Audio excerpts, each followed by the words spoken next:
Hi, everyone. Welcome to Office Hours. If you're watching on YouTube, you can find out more about what we do at officehours.global. Our first hour is general discussion about media production. And our second hour is usually something we want to spend a little bit more time on. And today we're going to talk about USDZ in the Apple Office apps. This is just released last week, and we're going to talk a little bit about what that looks like and what it means and what we might be able to do with it. So we're going to be talking about that in the second hour. And before we get started on the questions, we thought a couple of new things that popped out. I don't know if we'll do this every day, but things that happened over the last day that might be interesting to you. One of them is the new Adobe Omniscope is in public beta. I don't know, a bunch of us got emails about it. Did you, Guy? You said you were having trouble downloading it, or you got it downloaded? I just checked the back end in my license, and it just was still, must be the gold master version. I didn't see a beta version, so I went to update mine, and it's like, you have the current version. So mine's 1.927 that I'm using, and that's what's in the license if I go to the about. But yours must be not. Mine gold is master. mine is the let me see if this is the new version. It looks like I just cut to the wrong thing. Hold on. How did that happen? Two. Oh, that's weird. I can't get my oh. Well, I may not be cutting to a lot of things today. We'll have to figure this out. I updated this is a new problem that we just created here today, is I updated my software yesterday, the ATEM software, and it no longer is cutting to anything, I think. Hold on, let me try to. Oops.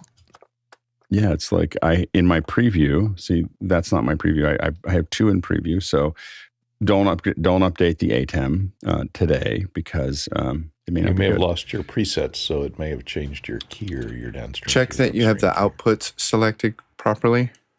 Output 1 and output 2. Hold on. Let's see here. I'm pulling up the ATEM here. One of them needs to be set to program. Hold on. Oh my gosh. Hold on. And did you save the XML file for config? Let's see here. So, yeah, I have to reprovision mine every day that I come back because I keep it powered off all the time. And so that little XML file is critical. I've never had to do that before. It's always been, program is always coming, because it's not, my program is coming out of my USB. It's selectable, For so the it's USB? easy. Yeah. It's not Output 1 and output 2? No, I'm not using the HDMI outputs. Like I'm using the USB into your computer, right? Yeah, I'm using USB into my computer. So that's always program. Like you can't change the output there. So so we found a new bug. And Omniscope is out. And we go to questions. I had such a great idea. Hey, let's start showing, if there's new announcements, let's talk about those at the beginning of the show. And I was thwarted immediately. So we'll back up. I cut to something else a second ago. And let's see here. Yeah, I don't. Yeah, and Bill has found that works. Stop ring. Let's see here. And then if I hit cut. After you get it right, if you just launch the ATEM software control app, under the file menu, they have save as and restore. So you can save as all your settings and then just hit restore. Yeah, when they go wonky. Oh, so you know what's funny is I can cut it, but only in I can cut it, but only if I can do it in the software, but not in the hardware anymore. So the hardware is no longer. When I brought that up to double check the unplug things, the hardware, I messed it up. in. So I have to restore mine right now and bring it back up to the right levels. And the good news is, all right, there we go. They probably fixed the ATEM gray problem. Well, that turned out this is you see Guy Cochran's back, and I was trying to look all pro and everything, and look at what happened. Look at it. It's all back to the old days. All right, we're going to go ahead and jump into the first question. Mitch, what do we have? Thanks, Alex. Jens Olson from Sandpoint, Idaho has a question. What are the results from everyone testing their production gear with the iPhone 15, ATEM, X32, Dante, and MixPre? You know, a lot of us don't have the 15 yet, and so I don't think anybody on this current panel has the. John, do you have the 15 yet? Did you get the? No. So no one here has the 15 yet. So we're not a good example. Mine, I slept through the first half hour of the pre-order at 5 o'clock. So my 15 shows up sometime in the next. Oh, do you have one, Guy? Did you have the 15? No. No, you don't. Yeah. So no, anyway, I went ahead and just before the 15 showed up, I went ahead and got the iPad Mini 6 with USB-C to test some of the when iOS 17 was still in beta. So I was testing some of the apps like there's a cool one that allows USB-C. You should download, Alex. It's called Video Assist. It's $79. It's expensive, but it allows you to get scopes. So you can plug an ATEM Mini into an iPad or an iPhone 15. Ooh. Yeah, it's expensive, but man, it's cool. So you can record, awesome. You get scopes. And then there's Is that another an app, M1 the or an Camo M2 Studio guy? app that allows you to stream to YouTube over USB-C. Right now, that app only has a generic setting. You can't go in there and tweak your bit rate and things like that. But I have high hopes. The next one I'm waiting on is Lyric's Broadcaster, so we could do SRT over a phone, iPhone 15. So I'm excited about that. Just need to save some pennies and get that iPhone 15. I just want the biggest one, and so that's the problem. I want to get the 1 terabyte. I ordered it. It's just I ordered it late, so I'm supposed to get it sometime in early October. Go ahead, Courtney. I mean, when I say late, by the way, when I say ordered late, I ordered it 35 minutes after it went on sale, and I have to now wait 3 weeks. Go ahead, Courtney. Yeah, for once I'm on the same level as all the rest of the panelists. I also don't have an iPhone 15. So we haven't had a chance to test a lot of it yet. So stay tuned. We'll keep giving you updates on it. It's a pretty exciting update. Next question. Next question from Peter Moore in Auckland, New Zealand. I really enjoy the Office Hours After Hours cooking shows with Hasmukh's wife. Any chance we'll get more of those? Go ahead, Bill. No, I don't think that was my hand raise. That's on the Dale and the Beta question. Something got jumped. We got a little confused around there. Although I have to admit, I'm right on board with you. I love those cooking shows. I think Hasmukh and his wife put out a really, really nice product, and that was so. I think it was culturally great to take a look at a different culture's cooking processes. I know my wife watched some of those and was just fascinated by what she did and how that compares to what she learned as a young girl in the American South. It was really brilliant programming, I thought. Yeah, I think that sorry, we're having a little trouble in the back end here. So it's just one of those days. Anyway, so I think that there's a lot of opportunity there to do a lot more, and we're working on trying to figure out some of the bits and pieces. We wanted to try to figure out a way to be able to pull all the individual feeds back into a switch, and so we're kind of working through figuring out what that would look like. And so I think that we're definitely going to come back with some more cooking. It's just a matter of figuring out how we want to do it there. It's, to be honest with you, changed the way I cook. I have almost eliminated meat from my diet. And it really started with that cooking where I really learned, I just wasn't putting the right spices in. I wasn't cooking it the right way. And along with a bunch of other things, I started cooking differently. And so I admit that Damayanti's secret plan has succeeded in the sense that I still eat meat, but it went from pretty much every meal to like twice a week over the last year and a half. So it's very interesting. Next question. Dale Nabeta from Oakland, California. What is your opinion on this self-lighting green screen from Sub2R? Good, Bill. I looked at it when it first came out, and I think Alex actually has one, so he'll probably tell us the reality of how it works. There's things about that approach that I have liked in the past. I like the fact that at least the light is going to be even, and it takes you away from messing up some of the things that people do in the early days with green screens. The downside, it's pretty expensive. I think it's close to $600 at least in retail, so that's a lot of money for that kind of thing. And I have to say that I'm going to toss up an image here. These are 3 of the things that I used, shots I shot at Comic-Con. One of those is a composite of 2 shots, and I really can't tell the difference. And it was a composite done from a secondary shot where Hannah, the young woman who's playing Queen Amidala, was against a different background. I literally just touched her in iOS. It did a beautiful cutout key of her, and I applied her against a different background. And for those of you who are interested, it's the shot on the left that is a composite versus the other 2. And so I just am not sure that green screening is going to be the same for at least this kind of use. Now, that's not a live circumstance. So if you're live green screening, different ball of wax. But the algorithms for doing it in post, I think there's going to be less need to shoot photos against green screen in the future. Photos, but I think this is primarily for video. Go ahead, Courtney. Yeah. Yeah, I looked at it. It's I don't know how portable it is because it comes, maybe Alex, you can tell us, it comes in all these parts that you have to assemble. And I don't know how it's not going to fold flat like your regular green screen. And the other thing I worried about is if you can actually see and if you crank the level down or your exposure down, you can actually see the striations of where the illumination is behind the green screen is a little bit uneven there. So I don't know how big a problem that would be, but another solution is that, that's a little bit bigger than a 65-inch LCD TV, but you can use those for pretty cheap these days and put a green screen on them. Yeah, it is. It's in my other room, like it's right over there. The issue is that it is. I have to rearrange a bunch of stuff in my office, and it has been a thing. Like I've been slowly figuring out how to get my office set up so that I can do it. So I think that in general, for most people who don't have a low hung grid over top of them, it's not as big of a deal. But when you do, I have had to kind of figure out how I'm going to do that. And in my copious free time, I have to kind of rearrange things. And so it's been sitting there for weeks while I try to figure out how to structure it. So in my space, and I think Mitch had a similar problem, in a space that's complicated, it's hard to figure out where to put it. It is very portable. It collapses into almost nothing. I mean, it's basically the same as a pop-up.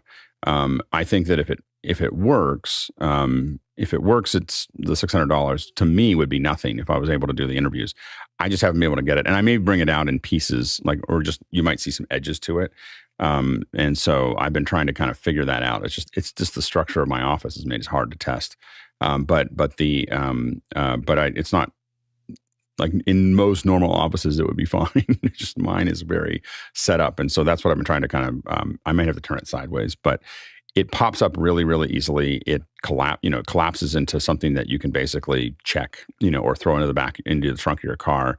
And an even lit green screen that can do that would be very exciting. And again, I may just go ahead and give up and just throw it up there, but it's been one of those things that I've been trying to get it so that it does exactly what I want it to do. And in my space, that has been more challenging than I expected. Go ahead, Mitch. Yeah, I do have one, and I've been evaluating it. And here's the things I've learned about it that's interesting. When it's collapsed, it's literally in a case about yay big by this way. There's nothing to it. As far as building it, it takes about 10 minutes first time around. Just a screen first on time. some posts. Like the second time I put it up, it was like 5.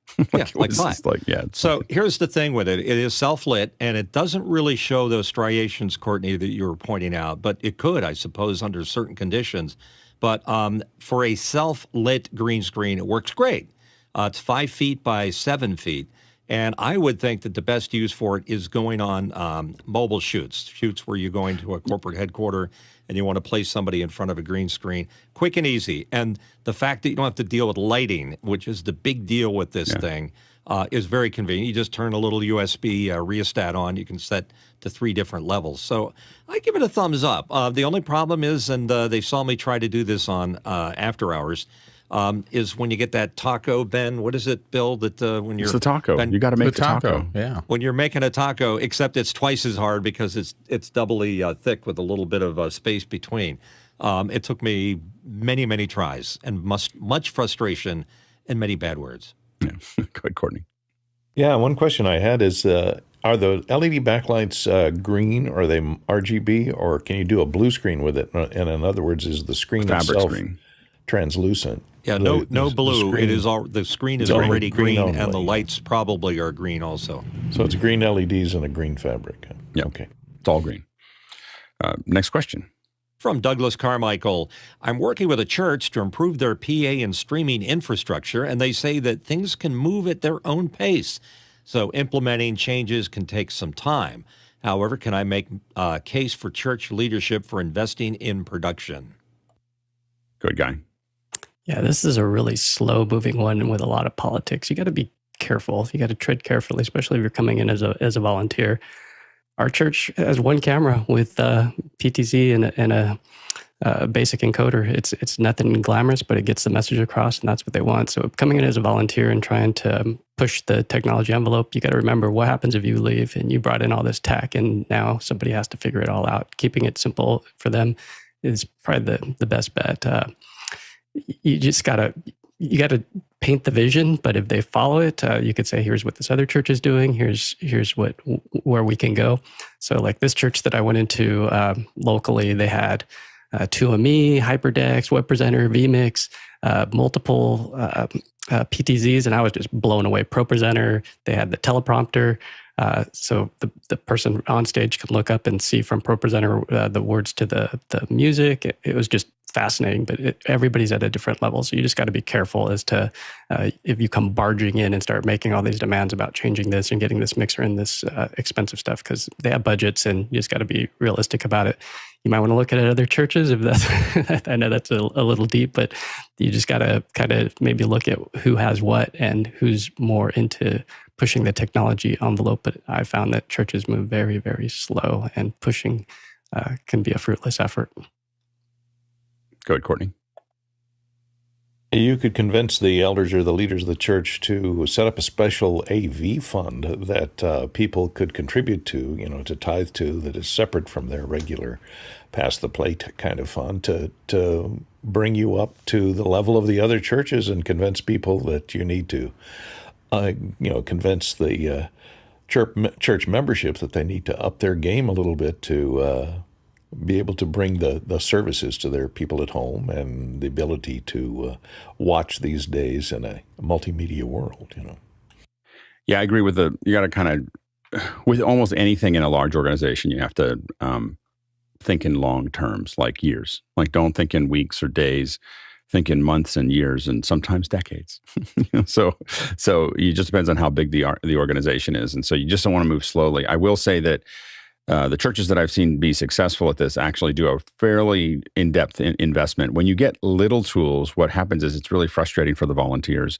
If you do more than just this, you either make it really easy and people are there to help the church, or you make it more complex and people are there to train. And that's the thing that I learned from the larger churches that have like CL5s and broadcast cameras and all the other stuff that's there.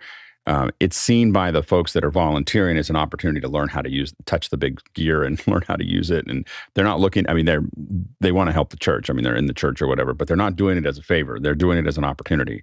And that's when things change and they end up with a lot more staff. And then you end up with a lot more people there to train. And so it can be a good investment in that area. But you do have to, the halfway in between is usually difficult. The church spent a bunch of money, but it's not enough to inspire people. And then they don't. Then it's hard. It's just a constant grind to bring people in. So that's always the challenge that you have there. Let's go to the next question.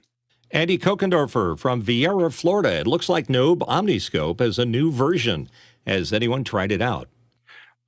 Is my screen capture coming with Nobe Omniscope? I don't know if it is. Okay, It is coming. I'm getting it as my primary feed here. I don't use screen capture very often. Wow, yeah, you've used screen share. So if this is the new Omniscope, it looks pretty much like the old one. It does pop up with something a little more pre-made. It used to be kind of an open-ended thing. And so, I don't have all the breakdown of it, but it is working. And the reason that I'm showing it here is because it's actually working with the ATEM. The last version, the end of the last version was crashing on my ATEM all the time. So whatever they did, they fixed it. It's really funny. It had something in there to turn that off. It was like, I don't want to play anymore. But I will say that Omniscope has become, one of my favorite scopes to use, just because it's cross-platform, so it works on a lot of different things. It's very flexible, and there's a lot of high-end folks giving them input, and so it's starting to really become a standard. And it's just as accurate. I put it up against hardware scopes. I haven't seen any dramatic difference in the quality of it. It's just looking at a digital signal. So, been pretty happy with it. Yeah, go ahead, Courtney. Yeah, is it full frame rate? Because we're seeing about 5 frames per second, but that may be a result of your. That's because I'm doing screen share. Yeah, it's not. Yeah. That's Zoom. That's not. But on your monitor, it's full frame rate. 100% full frame. We're just doing screen share here because I'm trying to figure out. Anyway, I don't. Next question. Douglas Carmichael, as a presenter, what is the most useful way to check for audio-video sync issues during rehearsal? Depending on the pipeline, will those be evident on an on-stage confident? As a presenter, you don't really think about it. Like you expect the tech team to figure that out long before you get up there. If the audio video sync isn't working when I get up to present, I just tell everyone, hey, sorry, the audio sync isn't working. And then I keep going. There's nothing to fix at that point. If you are trying to do it earlier, there's a lot of different ways to do it. The most advanced way is probably using Hitomi's Matchbox. Matchbox will very quickly tell you exactly where you're at. People count and they clap, and both of those don't work very well. So we kind of try to I try to put up with them. Like, we're nice about it. But all I need people to do is generally say a bunch of P words. So Peter Piper picked a peck of pickled peppers. And we actually have a whole, someone wrote one that was hilarious that we have people read off their iPhone, and they, but it's all with a lot of P's. The reason that you use P's is because your mouth can only say a P in a certain way. And so it's very hard for people can talk in a way that seems out of sync, and P's are a place that grounds you to that process. And so we try to have people do that. The clapping thing is useless. It's useless. I mean, it's so frustrating, but we let the stage people use it because they feel better doing that. But you can't get more than plus or minus 2 frames with the clapping thing. And so it's just really, you have to put up with it. Otherwise they'll throw you under the bus if something goes wrong later. So you just put up with it. There are some apps that you can play that are, that'll play a little sync video, or not sync video, but a little app that'll run those. And those are hard to really get exactly right. Anything that's kind of that flavor of it is really hard to get it just right. The best way to do it, in my opinion, if you have the time, and it's actually the fastest stage time. We pay a lot of attention to stage time. How long are you on stage trying to figure this out? Because a lot of times it's very little. We will go out with a slate and we will have someone run out. We're recording on our encoder so that we have exactly what went out to the internet, the exact segments that went out to the internet. And we have someone just come up and close the slate. We then grab onto that file and we open it in that segment. We open it in our NLE, and we count the number of frames between the impulse and the strike. And that's the offset. and you can do it. You come out and do it in the morning. You come out and you make the correction. You come out and do it in the afternoon. And it takes less than a minute both times to do that. If you don't have time, there's some complexities to that make it work. But the counting thing is fine. It's just it's really like without the P's, it's really hard. So there's a whole bunch of numbers that don't mean anything, and so you get kind of. I deal with this all the time, and so you do the clapping to make everybody happy. The counting is okay, but if someone just goes out there and reads, a couple minutes of P's, I can usually dial it in really fast if you've done it in a while. But try to stop with the clapping if you're the one doing it, because it's not accurate. So just please stop. Go ahead, Courtney. Yeah, there's several sync issues to deal with if you're doing a presentation with iMag. If it's iMag and then you have a confidence monitor that you're looking at, the pathway to the confidence monitor and the pathway to the projector, they can both have different sync delay issues. Some projectors will do a lot of video processing and will delay it a frame. So you want to make sure that you pull all the processing out to shorten it. And also your sync, if it's going out streaming, they have a way to adjust the sync. They can adjust it back by delaying the audio in the streaming out. Since you're not going to be watching the stream going out, it's not going to affect your presentation. But if you're having to use an air mouse or a presentation controller to click on stuff that you're seeing on the screen on the confidence monitor, that can be a problem if there's a big delay between the computer that you're clicking on and the confidence monitor. So make sure they put the monitors, if it's a monitor, in game mode, if it's a TV, and make sure the projector has the least amount of processing turned on so it'll be delayed less. But at some point with all this digital displays these days, you can only get it down to about 2 frames a lot of times. And that's good enough. You'll just have to live with it behind you for lip sync going on. But if it's going to affect your pointing and clicking on stuff, check it out ahead of time, especially for the iMag and in the room usage of the monitors. Good, John. Alex, it's a perfect use case for ChatGPT. Peter's particular pancakes perplex Paula profoundly. Pensive poets can profoundly prose persistently. It gave me 10. different. Oh my gosh! You could tell a story where you could say, "Tell me a story that is 90% P words," and it will figure it out. That's so great. Go ahead, Bill. So I just wanted to reinforce what Alex said in the beginning, Douglas. If you're going on stage to present, your entire job is presenting, which means that if you're thinking about any of the tech stuff behind that, don't do it. I can't tell you the number of backstages I've been on with reasonably large audiences, and I am totally used to seeing the presenter in a dark corner of the stage, relentlessly practicing up to the moment they walk on stage. It's all about performance, and any tech thinking at that point is distracting you from your primary role. Just my 2 cents. Next question. Andy Kokendorfer from Vieira, Florida, asking, which is the USB wired-only headset boom mic with the highest quality microphone? Our presenter insists on a gamer headset, but so far, all the mics I've used with USB headsets have been terrible. Which is the USB wired-only boom mic? Go ahead, Bill. The one that seems to be the most full range, we learned from Garth Brooks when he was touring, is the Shure headset that has that round capsule. It's a Crown. It's a Crown? Oh, you're right. It is Crown. He sang through whole shows being able to play his guitar through that. And I think that's the only one. Now, I have had experiences with some of the really high-end small capsules where we've gotten really good sound out of it, particularly the Countryman real high-end systems. I've had really good luck with. I still haven't used them in voiceover recording one way or another because those teeny tiny capsules all have things they try to work around as opposed to a large diaphragm condenser or something like that. But I have seen some of the small ones that have been pretty good in terms of both base, mid-range, and high-end. Good, Courtney.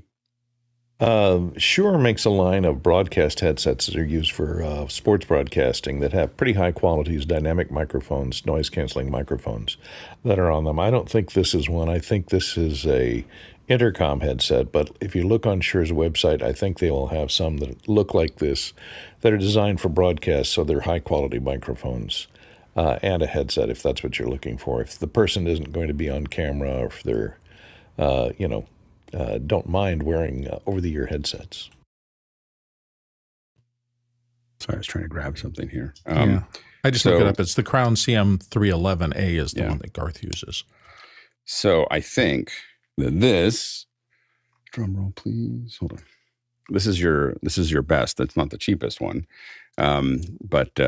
This is based on Courtney's recommendation earlier. So this is wait for it.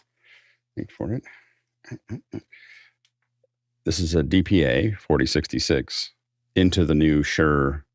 This is that new Shure XLR to MV1 USB-C. This is the this is the new Shure. It's an MV2. Yeah. MV2, yeah. And there's your USB. So it's very tiny, and it plugs right in. And I haven't tested it with this mic yet because I just pulled it out, but I tested it with a Countryman and it worked great. So that little thing is the nicest one I've seen so far as a small pocket interface. We're trying to figure out this process for the Michael Krasny show. So when we talked about it, I finally went and ordered one so that we could test this. But it seems like a great little add-on to any headset mic that will make them instantly a USB mic. So I would do this rather than I would use a regular XLR with this converter. This is I got $130, but with this converter to turn it into a USB mic, as opposed to trying to have as opposed to trying to find a USB mic that is as good. You're going to find it's going to be a much better deal. Next question. Scott Mueller from Germantown, New York. Has anyone tried some of the center of the screen webcams like CenterCam? Did you like them? And anyone better than that? Good guy. I haven't tried that one in particular. I've been looking at it. The specs on it does say that it's larger than a Brio as far as the sensor size. Eye contact is so important. I mean, I'm looking at you through a pretty expensive system, which is a 17-inch teleprompter. And, this is like almost $2,000. But the videos that they show on the CenterCam site, do get that right down the barrel look, right in the eye. And there's ways of cheating it. So there's ways of lining up two monitors. So the inexpensive way to do this with a higher quality, so you get a big sensor, is the Insta360 Link, which I like the Insta360 Link because of just the larger sensor, the better color rendition, the better, the less lighting you have to use. It's because a lot of these guys that would buy a center cam aren't going to have a big old lighting setup. So an Insta360 just takes care of that. But the trick is to use a second monitor behind, and that way you can align that person on a second monitor so that you have the camera where their eyes are behind on another monitor, and that's the trick that I would use instead of getting one of these, because it just doesn't look that great. If you look at some of the product images, the videos just compared to the large sensor stuff, it just look like garbage. I mean, once you get a taste of the Insta360 Link and some of these DSLRs and mirrorless and running a proper camera through an ATEM, it's a whole nother world. So I wouldn't buy a center cam. I would Insta360 Link and do the two monitor trick. Good, Courtney.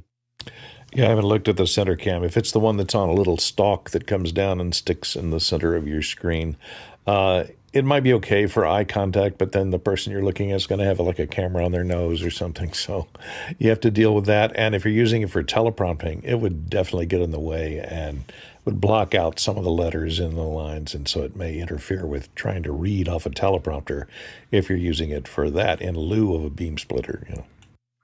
I think that if all you have are web cameras, I do think that maybe it would work fine. I do agree with that guy that it's not super high quality. I've definitely done it in the past with webcams where we put them right in the middle of the screen. It's funny, most people just look past them. It's kind of like, you can always see your nose, but your brain has learned to not look at it, not see it. In the same way, we find that once people start getting into a conversation, they kind of forgot. As long as the stock was really thin, we've done this quite a few times with larger monitors, and they've worked really well. We can't put a whole SLR there, but we can put we put C920s and stuff like that in front. And many of these, like the Insta360, are even smaller. So I think that those could work really well. Next question. Jeff Cohen, Miami Beach. How does DaVinci Resolve standard, free, and the studio version stack up against NLEs like Adobe Premiere and Final Cut? Good, John. I was a Premiere user for, 15 years or so, and I've switched over about 2 years ago to DaVinci, and I love DaVinci. There's still some stuff I'm frustrated in DaVinci, and I pop back. I still use Creative Suite to pop back and forth, but having Fairlight and having Fusion and having the ability to pop back and forth is super, super useful, and it stacks up, I think, great. The color correction tool inside of DaVinci is fabulous. Good, Bill. I'm going to speak only to Final Cut compared to all the other NLEs, because it is a kind of a different beast. You have to work it differently and you have to learn it differently, because all of them are based on the old A/B paradigms of the past. They all have a linear timeline. They don't have the enhancements that Final Cut brought in terms of magnetic editing, in terms of having a keyword database linked to ranges of your things. All the little tools that, if you have the kind of practice where you can leverage those, they greatly accelerate your work. In fact, for the last 7 years, I haven't used any audio DAWs. I just do all of my audio work in a Final Cut timeline, because not only the range selection, being able to pull content to me instantly, and the magnetic timeline just saves me tons. So it is different. And so if you're going to go in that direction, you have to commit to it and understand magnetic editing and the rest of those things. The other three, I think, much more easy to migrate between. But of course, any good editor can use any tool. It's never the tool. It's always the artist that determines how good the program is. I probably go 50-50 with Final Cut and Resolve. So I'm kind of right in the middle of it all. When I need to do something fast and it's stereo, I tend to go into Final Cut, because I can just whack it together and export it out, and probably it's going to be exactly what I need. So I use it for fast editing. It's much faster than everything else, as Bill kind of alluded to. Anything that's technical. So as soon as I say, I'm going to do HDR or fine color grading or 5.1 or anything else like that, then that tends to move me to Resolve, where I have a lot more control. I literally just pulled in a 5.1 into Final Cut, and I couldn't figure out how to get my center channel to show up. Like, it misread it, and then it didn't, and then it wouldn't give it back to me. And it was just, it's one of those things, like, it's not really built for multi-channel in that way. it's there. I'm not saying it doesn't have it. It's just that obviously not a lot of people use it with more than stereo. So anyway, so I think that for me, it's when I need to do something technical. Also, if I'm doing visual effects, I've really gotten addicted to using Fusion in there because it's now in my edit. And so I'm able to do really complex particle systems and matting and green screen and everything else, and it's all sitting in the file in the process. So I think that Resolve is a more technical solution, but I don't open it if I need to do a fast edit. It takes, by the time I get it set up in Resolve, I would have finished it in Final Cut. So next question. Tyler Robertson Chambersburg has a question. Has anyone used the Hollyland Cosmos C1 for wireless video transmission? I'm looking for a stable wireless solution to use live, so it needs to have low latency. Hoping to stay under $1,500 for transmitter and receiver combination. Guy? Yeah, when these first came out, I went ahead and pulled one off the shelf and gave it a roll. I didn't do a proper distance test with it, but the neat thing about it, and that was unique at the time, was that it has USB-C out, so you don't need a capture card. You can plug it right into a computer. And the other thing that happened was we did this wedding event where... Man, feel the bird. So this is one of those things where you want to run the receiver very close and to the transmitter if possible, and you want to get above people. So what happened with us is the crowd stood up. It was a wedding, and so during the bride coming down the aisle, they stood up and the reception went out, or it got garbly. So you want to be careful. I'd be looking at the Axoon in that same price range. So in the under $1,000 range, the Hollyland C1 would be the one that I would get. But above, if your budget is $1,500, I'd look at the Axoon Cineview HE, and that one you could load LUTs in it. It's got even more than 1,000-foot range. So, and you could also hook up iOS devices using their app. So I'd look at the Axoon and maybe rent a Teradek if you really want to push the envelope, depending on how realistic it is to run a hard wire to that receiver and the receiver over to your switcher or your encoder. Go ahead, Courtney. Yeah, I agree. The Teradek's a good choice, but it's not going to come in under $1,500. Another thing to look at would be DJI, have been kings because of their drone wireless stuff. They have this set here that's a transmitter receiver combo for about $1,000 more than the $1,500, but it's got quad transmitters, quad receivers to cancel the multipath, and they say the range on it is about 3 miles line of sight. Of course, like Guy says, you want to make sure you put your receiver up high to get above the heads and any blockade that's going to be from people in the room, and you don't want to use it room to room necessarily.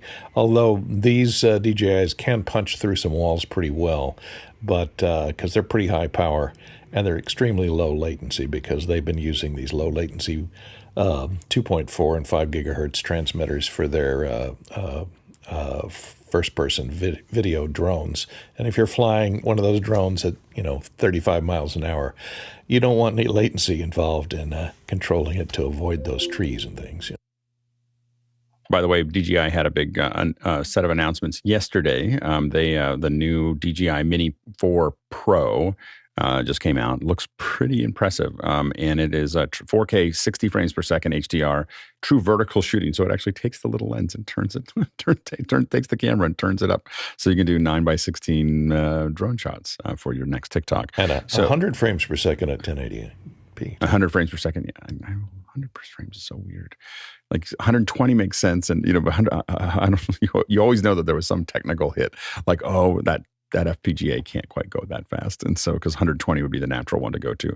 Up to 45 minutes of extended battery, which is a lot of flight, and a 20-kilometer full HD video transmission. So when we talk about the reason I brought it up is the wireless. DJI is playing, it's not even legal to do that, I think, in the United States, because 20 kilometers, I don't think you can be able to see it. So anyway, but it's an impressive release. Next question. And it's a QR question in from Mark Hessling in Inglewood, Colorado. When watching the NFL on Amazon Prime Thursday night, it seems to be that the video quality is dropping frames. I don't notice this when streaming games on other platforms like Peacock and Paramount+. It'd be interesting to see, what they may be trying to do. I know with football, a lot of times there's a pressure to try, because there's so much betting, is to try to lower the latency so that the folks betting are in the same play, so to speak. And so there's a lot of pressure on sports to go at a low latency. I think YouTube is not bothered to try. YouTube's like, hey, we're giving you. And by the way, I don't know if you've watched the YouTube solution, but if you have YouTube TV or TV.YouTube or whatever, it is the best Sunday ticket ever. So the amount of options that you have are really great. But for the Prime, what they may be trying to do is go to a lower latency, and that would cause some of the drop frames that you're seeing is from your connection not being quite as stable as it needs to be for UHD or the really high quality hit. Go ahead, Courtney. I can't remember whether it's Amazon Prime or YouTube. One of the NFL deals has a version that gives you multi-view, where they'll send up to 4 streams to a single screen. And, YouTube does that. Yeah, YouTube. So maybe that's the mode that it's in. But you're on Amazon Prime, so maybe not. Maybe they're trying to experimenting with sending two different views or 4 different views down the same pipeline, and you're only seeing one of them. Right now, YouTube will show you 4 different games at the same time, and you can simply move the audio from one game to the other, but it's not full resolution. So when you actually decide you want to click on one, you have to wait for the next segment. So it takes us a couple seconds for it to grab onto the next segment of that game. Next question. Andy Kokendorfer from Vieira, Florida. Thoughts on the new spider checker video charts? It is. These are a new set of them. They are. I like the layout, or I like part of the layout that they have here. Let me see if I can. I think I fixed the switcher, by the way. It wasn't the switcher. It was a user error. Anyway, so I had an upstream key miskeyed, and so it was coming in with it. So anyway, so this is the new one here. It looks good. I don't like the white. I'll be honest. I feel like that's not the color. I usually want it to be dark gray, black.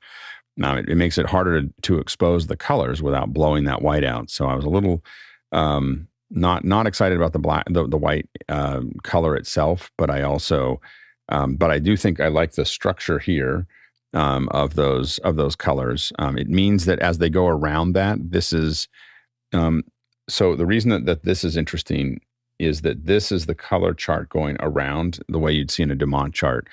And why that's important is because what you can do, I don't know if I can do this. Let's see if we'll just make it bigger. Yeah. Oops. No, sorry. Obviously the first time I've been to this site, and we will deny all those things because that's what you do.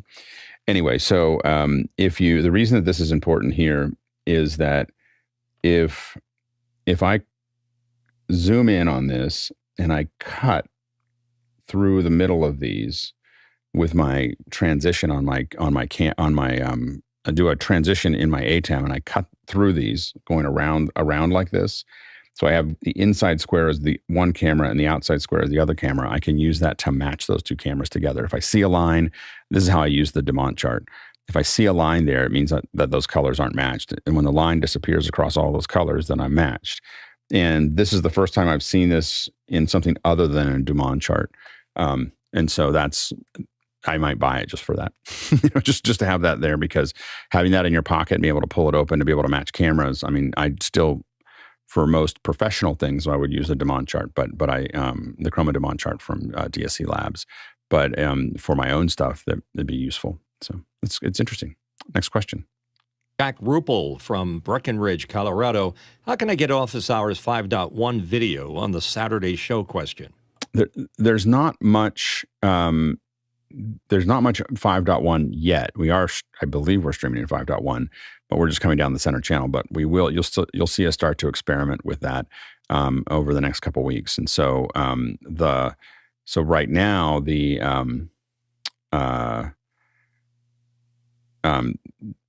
it's just going to come down center channel if we're sending 5.1. So Saturday is a test day, and so we're doing HDR 5.1 4K.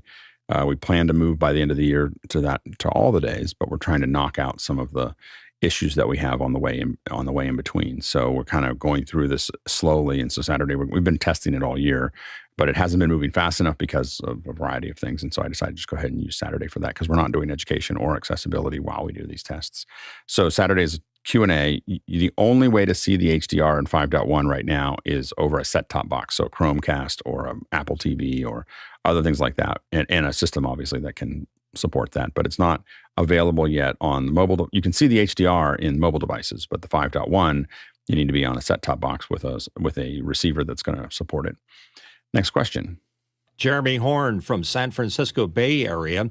Per my previous question, I was able to get my I/O with a Dante Avio connected to iPad Pro with USB-C. Works great for playback and Zoom. Thanks, Jeremy. Exciting to see that this is working, and I think we're going to see more and more. We'll be testing this more as we see that it's not just that it's now on the phone, because it's been on the iPad, but now that iOS 17 is supporting a direct connection or a more direct connection, we should see a lot of tools that are really interesting here. Next question. Douglas Carmichael. Now that VPN software is available on tvOS 17, has anyone tried the offerings? I don't even know why I would do that. I guess. I mean, I don't. I guess I don't know why. I guess to try to avoid regioning or something like that, but I didn't understand the tvOS process, so I don't think we've tested it. Next question. I think attribution got off there. I think that was Peter, and this is the Douglas question. Okay, hold on. We got questions moving faster than we're answering them. Hold on. Let's see here. Yeah, that last question read out was actually Peter Moore. Hold on. Let me. Sorry, we're having Douglas is back now. Yeah. Okay. So on the back end, we're hitting the questions faster than we can do it. I'm not. There could be a software issue. Go ahead. Anyway, let's go ahead and read this next one. From Douglas Carmichael, when working with interpreters, should you try not to speak off the cuff so the interpreter can follow your presentation more easily? Good, Bill. Well, there are plenty of interpreters who are highly skilled at following natural conversations as they flow. I think you may be thinking that in some cases there's a script and an interpreter could understand how to do that and maybe even rehearse, and that would be fabulous. I mean, I think for everybody who's working in that disability space, the most important thing for them is to accurately get the content out to their audience, the people who need that content. So I do suspect that the majority of interpreters who are signing have come into a lot of circumstances where they just have to follow what is being said regardless and don't have any script to work with. And that's one of their skills, and I admire it tremendously. Next question. Rion Smith from Trinidad, West Indies. How do you ask Zoom to get 1080p, and what does Teams do to 1080p natively, or do we have to ask as well? Code guy. Yeah, generally you're going to have to get one of the accounts that's got 10 seats in it, so the business accounts. And once you've got that, you can go ahead and talk in the back end. You can just Google, search for Zoom's request page, and you can message them directly and just explain your need. It helps if it's a higher profile event or something where you're doing something that really showcases 1080p. I would put that in there in the request, and hopefully they'll message you back. As far as Teams, the last time that I tried it, it divides up. So with Zoom, we can get multiple 1080p's. We can get, like with Zoom ISO, we're getting 8. I mean, in this meeting, what are we getting? Like up to 16, I think. 16. Maybe so up to 20, yeah. Depending on the hardware. Yeah. So with Teams, what we found was that it would slice down the bandwidth. So you might get one 1080. Then if you had 2 people, you could drop down to 720. And before it started to drop down even more. But I haven't tested it in a while. This has been, it might be old information now, but that was our testing when Greg Gibson and I were running some initial tests. Yeah, when Teams says it's 1080, it's 1080 for you talking to one other person. As soon as you add any more, it starts to drift down. So next question. David Brady, New York, New York, just received an invite to Omniscope's public beta. New users can have a 2-week taste. Anyone jumping in? Yeah, I've already found that it's more stable than what I had before, the last general release. And so I was having trouble with my ATEM. I jumped on this really quickly because I was having trouble with my ATEM showing up, or it would just, Omniscope would crash immediately as soon as I tried to connect to an ATEM. And so, or to my little mini. And this one already works there. It also has a lot of other creature comforts. I'd highly recommend it. I think that Omniscope is what a lot of us use now. So I definitely suggest if you haven't opened up Omniscope or you haven't downloaded, this is a great time to jump in. Next question. Jack Ruppel from Breckenridge, Colorado. Have you been watching Sale GP and analyzed their graphics and commentary? I don't know what that is. So I just put it in the web browser and it came up. Sale GP is the Global Sail Racing League. That sounds really visually exciting. And they have a lot of live coverage there, if that's what they're talking about. Yeah, it's not spelled that way here, so I'm not totally sure, but sounds this is spelled SAIL, but maybe that's what he's talking about, because it would be and it looks like they have those class boats that compete in the America's Cup and things like that. Right. It'd be really interesting to see what their graphics look is. Absolutely, we just haven't had time to look at it because I didn't know it was out. So next question. Eric Hers from Hartford, Connecticut. Any thoughts on the Netflix versus Broadcom dispute in Germany? Perhaps they need to use a different codec? I don't know what this is a video patent. I mean, I have a general thing that Germany is hard to stream in. Like we always had problems in Germany. Like, so it's the German infrastructure, the government there is much more aggressive than most of the rest of the world. And so I wouldn't be surprised, but I'm not as familiar with how this looks. Broadcom probably found a sympathetic ear and they're taking advantage of it. Next question. Douglas Carmichael. PreSonus just introduced Studio One 6.5 with integrated Dolby Atmos mixing. With Logic and Studio One supporting Atmos, do you think we'll see more indie musicians releasing albums in Atmos? I think everyone's going to be releasing. I mean, there's a lot of re-releasing going on right now with Atmos. So anybody who still has tracks laying around are trying to move them into an Atmos mix, and that's largely because of Apple. So Apple is supporting, the Atmos mixes and pushing them pretty hard. And I think that's driving this huge recutting of it. But I think that if you're not thinking about that as a new artist, you should be, because I will say, as someone who listens to a lot of Atmos, stereo feels very flat compared to what you get used to. Go ahead. Now, it's hard to tell also as an Apple user, because a lot of times they do a bunch of perceptual stuff that tries to take your stereo and move it into surround, even if you haven't. Next question. Go ahead, Courtney. Yeah, I haven't seen these Atmos mixes. Since MP3 only handles stereo 2-channel mixes, do they put these out as a FLAC multi-channel and then go into a Atmos decoder on your receiver? Is that how it works? It is defined as Atmos, and it has, I believe it has all the metadata for objects, and it's inside of the MP4. The MP4 can support those things. So. MP4, yeah, okay, multi-channel MP4, yeah. Yeah. Go ahead, Bill. Well, the iTunes Music Store is still such a juggernaut that I would expect that a lot of producers are thinking, gosh, if I do a 5.1 or a more complex spatial audio mix, maybe that'll help me get more feature and kind of be a bigger player in that very competitive market. So I would suspect there's a lot of drive for that. On the other side, it takes a lot more work, I would imagine, than just mixing down in stereo. A lot of people have that skill. Fewer have the skills for mixing down in multi-channel and particularly spatial. But also remember that Apple has all of these AirPod Pros that do their kind of spatial deconstruction automatically. So there is a big market for this stuff. It is one of those, I think that right now we're at the beginning of everyone just trying to figure out how to get it into spatial. But in the same way that we saw, when we went from mono to stereo, there was a lot of experimentation and suddenly we just got used to doing it in stereo. I think that you're going to see a lot of artists starting to play with the ideas of what Atmos and what surround means and what they can play with and how they build atmosphere and how they do all these other things with it. So I think that we're just seeing the very beginning of that process. I also think that we have to get to a point where the music mixers stop thinking about phantom centers, because phantom center is actually a really, really problematic in surround. They put left and right equal and thinking that's a phantom center, but it actually has this phasing problem a lot of times if you're listening to it in your house.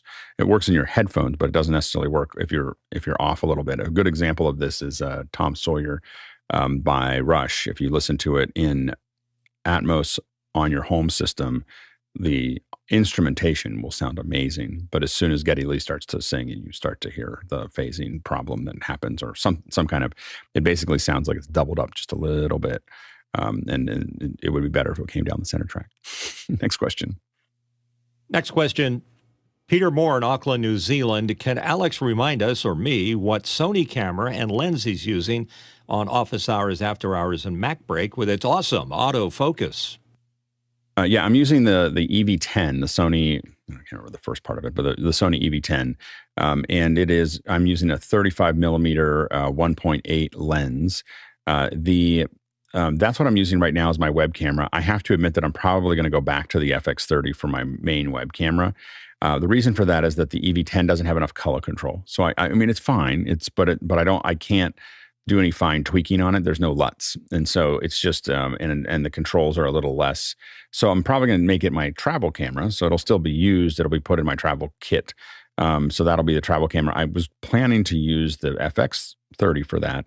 But I think I'm going to make this one my permanent travel camera. And then you go back to the FX30 for my home kit, because I'm using it all the time.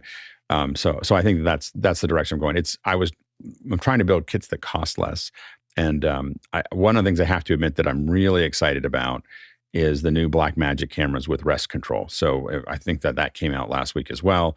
And the ability to do rest means that if we can connect the camera to the internet, it means that we can run it from remote. So imagine having the rest be able to, us being able to have a web page like we have for a lot of other office hour stuff, and being able to actually color and shade and everything else from a web page to that camera directly. So depending on how much control we get with the rest camera for remote kits, it could be really interesting. Also, the cameras output SRT, which means that one of the things that I've been thinking about is the process of what if we had a WebRTC coming back and forth. We're all talking, but we were also sending SRT out of the cameras. And so I think that those are both things that could be really, really interesting as we move forward for these kind of remotes.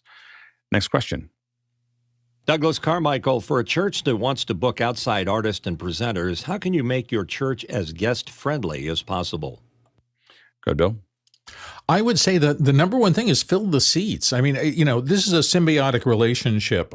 Your church wants to attract people in because you've got a message to send out for them. The artists who might be coming in want to reach as many people as possible. So everything you can do to make that work for both sides of the equation. I mean, I've seen this happen a good little bit where they think if I book an outside presenter, it'll help fill the seats.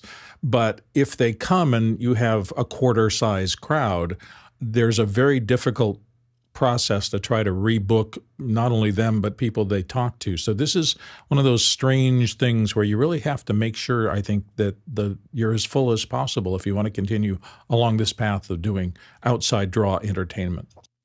Good, Courtney. Yeah, if they're a musical vocalist or a performer, schedule a sound check before the church service, about a half hour or 45 minutes before the church service starts, to make them comfortable with the sound and work out any problems that you're going to have. And if it's a presenter, you might want to reserve a little rehearsal time, get your AV crew in early to let the person come in and check out the AV setup, the microphone, the monitors, whatever they're going to need to do their presentation, and make sure they're comfortable with it and it works for them. And if you can cater to any special needs that they have, you might have some extra, confidence monitor or something if they need that standing by. Coming up next, we'll be talking about USDZ in the Apple Office tools and how that changes a lot of how we're thinking about what we can do as far as publishing as well as presenting. So stay tuned for that. We have coming up tomorrow, we're going to talk about equalization. So equalization basics, and talk about how we approach equalization throughout in our projects and what we're thinking about as we do that. Thursday, we've got SkyCam scheduled, and they'll be coming in and talking about SkyCam and how it works. Friday, Viz is now in the cloud, and we're going to talk about what that means. And so we'll have we have actually the VizRT team joining to talk about that. Of course, Saturday is the test day. And so you'll see HDR as well as 2 hours or up to 2 hours of Q&A. The questions on Saturday last as long, the show lasts as long as the questions keep coming in. So we'll be doing that on Saturday. And then, of course, Sunday is introspection. Also, a quick reminder that we have today, Thursday, we're going to have a Memo Live lab with Oliver Breidenbach. This is, it is today, not Thursday, today at 10 a.m. Pacific Standard Time. Oliver is going to conduct a face-to-face workshop in Mimo Live in Monterey, California. It's free to anyone from office hours to attend. So this is actually a physical location. And in the email that went out, you'll see where you can go to do that. I believe we're having another lab that's going to be in after hours in a little, but that's coming up again in Monterey. So stay tuned for that. All right, now we're going to go ahead and jump into the second hour.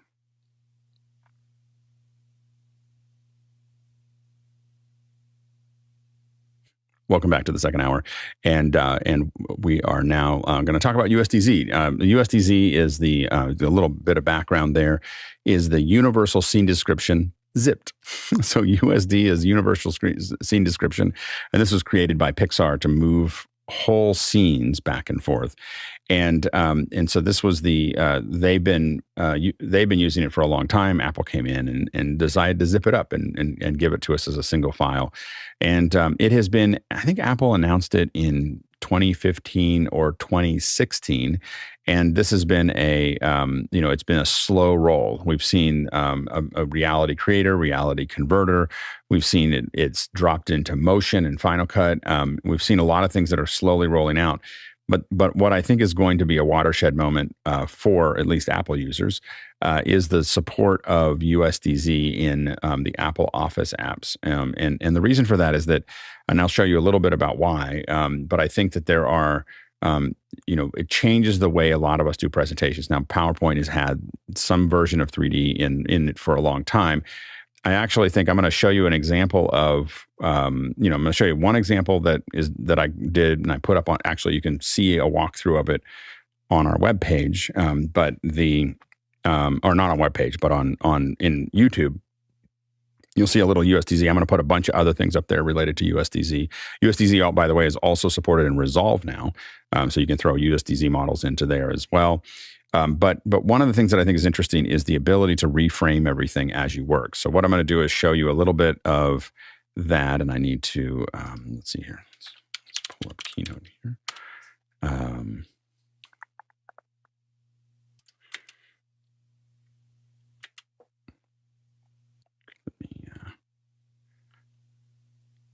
Sorry for the delay there. I got a little...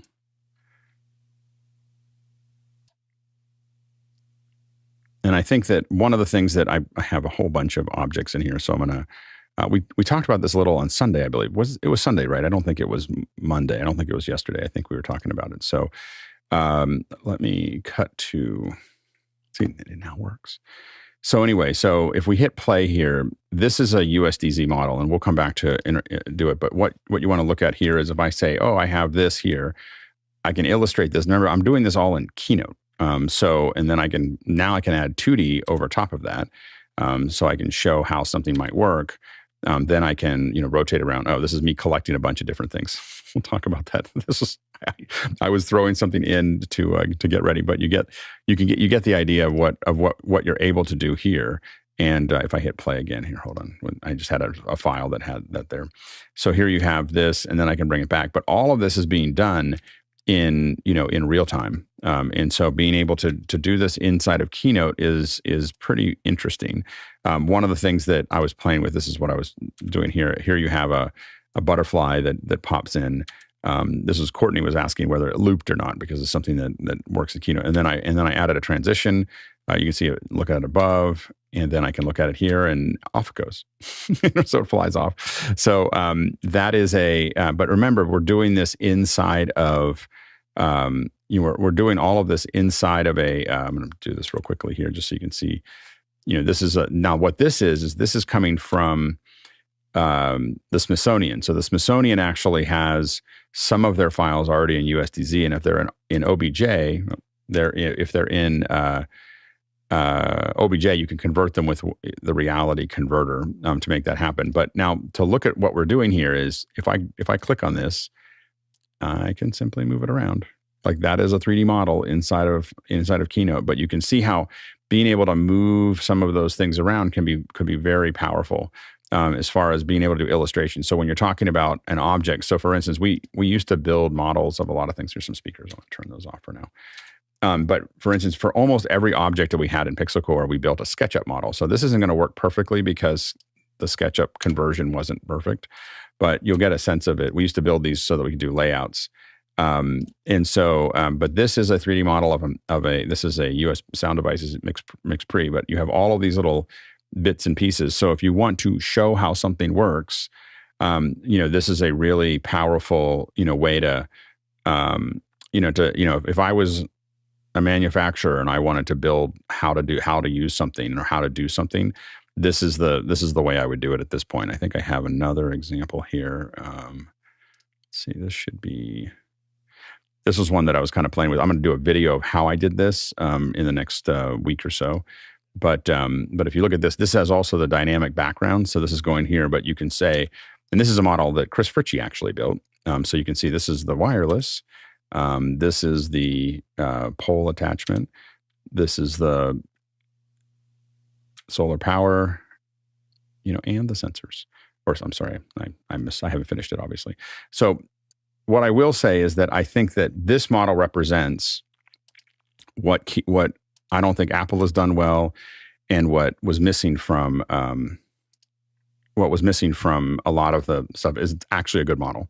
So a lot of the models that I showed you that come with motion and do other things like that are okay, but they're not really taking full advantage of what you can do here. So this is a model, again, Chris Fritchie did this, I believe in Modo, and then really did a lot of the global illumination mapping so that the textures are there, but it also takes on texture.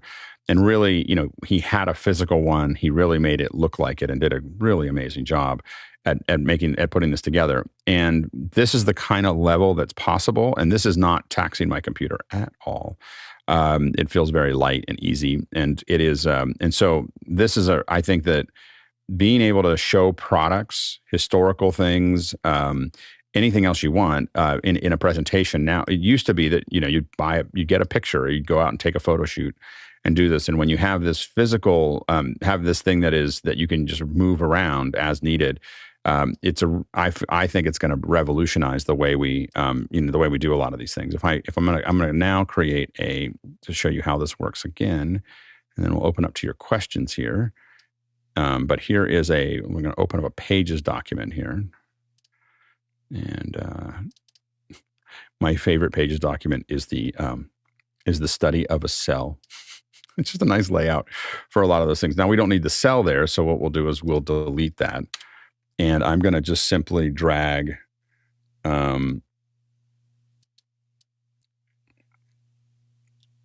this in. So this is a USDZ of that Clarity. And you can go to clarity.io and you can download this file. So if you're asking about it, Clarity.io, we built this for them. And this is you can see that I'm now moving this around. So if you really think about the power of what this looks like when you have high quality, a lot of the examples of USDZ, and admittedly, a lot of examples that Microsoft used, I was kind of looking back at that. So now we can say, the Clarity node, right? And I don't need that there. And say measuring the future, right? And the big thing here is that this is I just threw that together. But if I'm trying to figure out exactly where I want it, this was like photo.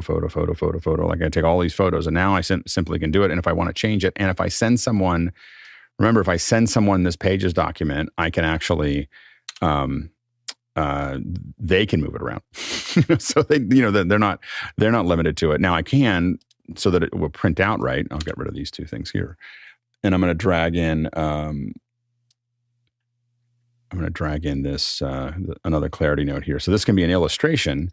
Again, I'm just dragging this in and moving it around, and it is, and I'm just simply, kind of placing it. So if I save this out as a PDF, it's just going to get sent out to my PDF there, which is, I think, kind of amazing when you do this. Now, it doesn't have to be this. I could also talk about the fact that if it's a clear sky, you can take this and you can go running. but the thing to look at here is, and I've been waiting for this when I was building up my first DV Garage website 20 some years ago, I was just like, I just wish I had a model I could move around, and I talked to people about, like, we just need something that we can render in real time so that we can move these things into place, and all of this stuff is now possible, and it's coming with a free app. With no strings attached. And so anyway, there's a couple things that I've noticed here with this when you're positioning these things, is that because Apple's kept it really simple, you can get into kind of a node problem where you get into rotations that are hard to get out of. And so sometimes what I have found is that this is easier if I want to go over this way, and then let go, and then go down like this. I get a little more precision, in that process. When you can get into a gimbal situation with the process there. But the point is that all of this stuff there's not a lot of controls. There's not a lot of like what camera focal length and all the things that we're used to when we do 3D. But I think that, looking at how these things import and how you can use them in your documents, I think that a lot of people who have products are going to want to figure this out. Like they're going to want to figure out how to do this. This makes it all much easier to throw things together. So I felt like it was important to show a little bit of this because I think that it's one of the most important updates that's happened in a long time for these pages here. Yeah, go ahead, Courtney.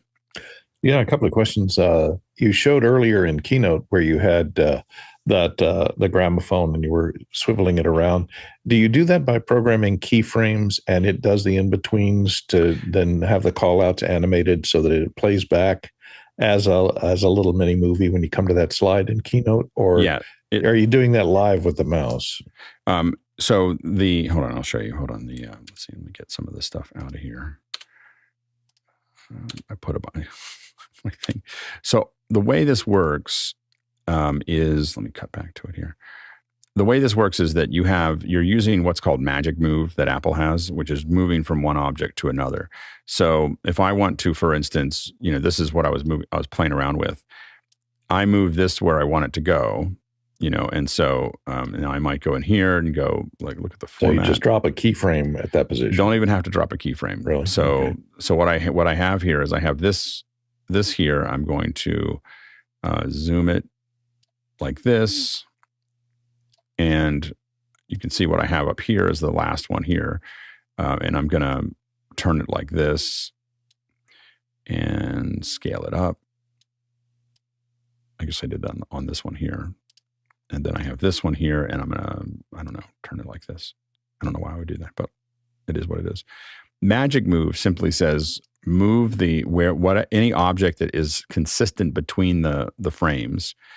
Just simply get to it, So with all of these, this magic move, I'm just saying go from this slide to the next slide. There's no keyframing at all. So I go, this is that first pop that's just a 2D pop. But when I do this, that is simply I just reframed it in the next slide and said magic move, go here, and then I animated these over top of it, just using regular transitions, and then I rotate it around to there, and I'll. And then rotate it up, and then we'll get to the ones that I just did. So each time you create a So there's the one that I did there. Every time I create a slide, it stores the all the XYZ position of the 3D object, and it just does a magic move, translates those XYZs between the 2 points with the 3D object. That's it. Exactly. Like if I jump here and let's say I don't mean to do that. I meant to do I'll just start it from scratch here, so we'll create a new slide, and then I'll paste. This is a skull that I found on all the stuff. If you have motion, all the models that are in motion, if you reveal them in Finder, you can find all these models that are around. So this is a little skull. So if you're thinking about it as a teacher, you're thinking about showing something. This is a skull that you can that I moved around here. But now if I want to show something very specific, what I do is I set this to in Animate while selecting the slide, not the object. I'm going to go, I want this to have a magic move. And I say, okay. And then you cut and paste it so that you got to make sure it's the same object. It considers it the same object. Now what I'll do is I'll simply scale this up and I can rotate it, let's say, to there. I don't know why I did do that, but I'm sure it's important. And we'll pull this up like this.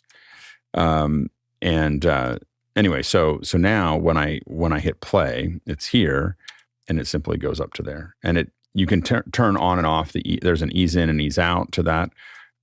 You can, you could have other 2D objects on here as well that were magic moving at the same time. So these are all things that can be animated between processes. And so it's pretty powerful as far as, like, I think that if I will try this may not work, but I'm going to give it a shot because we're just living large today. So I can say this is the, we'll call this the nose joint. So we have the get your nose joint out of joint. Yeah, nose joint, and then let's create a line. So the trick here is we'll do a line here, and we'll use this little pen tool here. Pull this out and hit escape, and I'll pull this down and right into his nose joint here. So here's our, and we'll make this line a little bit thicker. I don't know if this is the best example, but we'll keep going with it. And then I can do a arrow. And then if I do, so we have nose joint here, and I cut and paste this. And if I now take this, rotate it around, and scale it up. And if I also take this, we're going to test to see if this actually works, and move it up here like that. The question is, will both of them animate at the same time? And the answer is no. So it didn't like that part. So anyway, that's the but that would be it would be great if it animated that little line there. But I was asking for a lot there. So but you can. In the past, I've just had them appear and disappear as it rotates around, but you can see how that works. Yeah, go ahead. And once you're in playback mode, in present mode, is it still a live 3D object that if somebody asks a question, you can still spin it around and look at a different thing on it while it's full screen in playback in presenter mode? I don't think you can. I think it's in presenter mode now because I think it's waiting for a click here. But let's try. Nope, can't do that yet. So it just turns it into a series of frames, just like in regular Keynote. And again, this is baby steps. So I think that this is the first thing that was released. But I think that even now, when you look at this of just being able, how many times have we needed to just have, I just want it to be here, and I want my object to be, let's say, in the back or in the front, and being able to just do this and have it look relatively good. And again, I think that the clarity example that I showed a little bit earlier is an example of a very high resolution model that really looks very close to the product that you're able to show off. And I think that I think that companies, when you talk about kind of the explosive growth of demand for 3D modelers is about to hit, because I know that, think about all of the marketing materials and everything else that can be done now, and you are simply providing everybody in your company with these 3D models so that however they want to rotate them, they don't have to do a new photo shoot. They don't have to go out and do something else. They have all these models that are done at a high quality, and just simply pushing them out so that they can be put into documentation, they can be put into marketing materials, they can be put into their presentations. I think that every company that has hardware is going to want to figure this out. You're going to say something, Courtney? You showed it working with Pages, which is obviously an Apple product. Have you tried it with the Mac version of Office with Word or Excel? I haven't, but I would be surprised if Microsoft doesn't support USDZ relatively soon, since they already have a 3D engine, or they've experimented with a 3D engine. OpenGL engine for displaying 3D automatically. Yeah. So I think I would be surprised if you don't, because Apple's supporting it, the OS, they're not controlling it. I think they want as many people supporting USDZ. I do think this could potentially make USDZ the de facto standard for a lot of things if that starts to happen. If you can use these USDZ models in both Keynote and PowerPoint, and eventually I think you could see 3D being supported in Slides, in Google Slides, because Microsoft there's so Word much pressure. PDF, that would be great. PDF, yeah. Yeah. So I just think that this is potentially a watershed moment. I think it was important for us to show it, because I think that, not many people, I think it really landed for people about what this actually means. So I think that as someone who does lots of presentations with lots of objects and wish I could do something that was more interesting, this is a pretty big deal. And so, especially when we're trying to show, like, for instance, laying out, like, this is what your system's going to look like, and putting it somewhere in the room or moving it around. And so I think that there's, a lot of opportunity there. Let's jump into the first question. Jack Ruppel from Breckenridge, Colorado asked, I'm presenting a poster of an international avalanche conference and have purchased NFC tags for reference videos and USDZ files. How would I serve these files, web and local server? You could do it over the web. So the way Clarity, if you go to clarity.io, that's where the model that I just showed came from. You'll see that you can just click on a link there and it'll download a USDZ file. And so it will only work right now for iPhone users, so people in iOS. But if you click on that link as an iPhone user, it'll actually ask you where you want it to land. Like you just like move your camera around, pointing at the desk or the floor or whatever that you want. And this is already happening, by the way, in Amazon about a huge number of household objects that I look at least. You look at the photos. I'll see if I can find one for you. But you'll be looking at the Amazon file for that object, and it'll say, where do you want to place this object? And it just pops down. I believe that's a USDZ solution that Amazon's using as well. I mean, I'm sure they have a cross-platform version of it, but when it delivers it to iOS, it's doing that. And it'll use your phone to figure out what the scale is, and Google does this as well. The Android does it optically, and the iPhone does it with LiDAR. But it'll figure out the scale and it'll drop it into place. Like, I bought a fan. So that's for augmented reality, though. That's right? augmented. Not just a web page that it would take you to, right?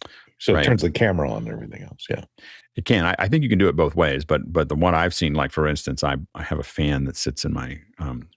It gets hot here, and I was at night trying to bring some cold air in to the house, and I got this kind of fan from Amazon.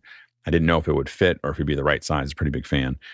And it said, would you like to see it? And I said, sure. And I hit it, and I looked at where I was going to put it, and it just popped into place, and I rotated around a little bit, and yep, that'll work. And then it did go. And so that kind of stuff. And I think that, again, this is going to be a revolution, because nothing exists. Like, nothing out there. There's very few 3D models that are there right now. And so that usually is a opportunity-rich environment. Next question. Morgan Price from Victoria, British Columbia, Canada. Any recommendations on generative 3D AI tools that can output USDZ yet? Go, John. I can't. Sorry about that. Keenan was texting me. So Adobe Max, their event is in 10 days, I think. And so I suspect we'll see some stuff, some announcements there. And also, Midjourney has said that their 3D stuff will be out before the end of the year. So look for those two platforms. And Blender is starting to support some of these as well. So that's also on its way. Let me see if I can make this work here. Let's see. I'm going to try this in Amazon, and we'll see if this works. So we'll cut to number 5. And so here's a Cuisinart. And it says view in your room. So I click on that view in your room, and it says move around, move around here. It doesn't know what I want. So tap to place. We'll place it right there. Whoop. Really big. Don't put the Cuisinart on your keyboard. It's I know, exactly. And then it says all over. One, so I can continue. So I can move this around. I know I can rotate it, but I'm like looking at the Cuisinart, in my room, and this is something that they've been, adding for a while. And it is to scale, I think. I mean, it looks like it's a scale. So those are the kind of things that, and I just randomly grabbed a model. Amazon has had a small army. Amazon's had a small army doing this for years, like 8 years, like they've been building stuff. And so, so I think that that's going to be Amazon's way ahead of it, but I think a lot of other people are going to use it. And I think that all those models really become useful when it comes to training, when it comes to a lot of other things there. Next question. Jack Ruppel from Breckenridge, Colorado, USDZ on Keynote and Notes, iOS, how to share audio features.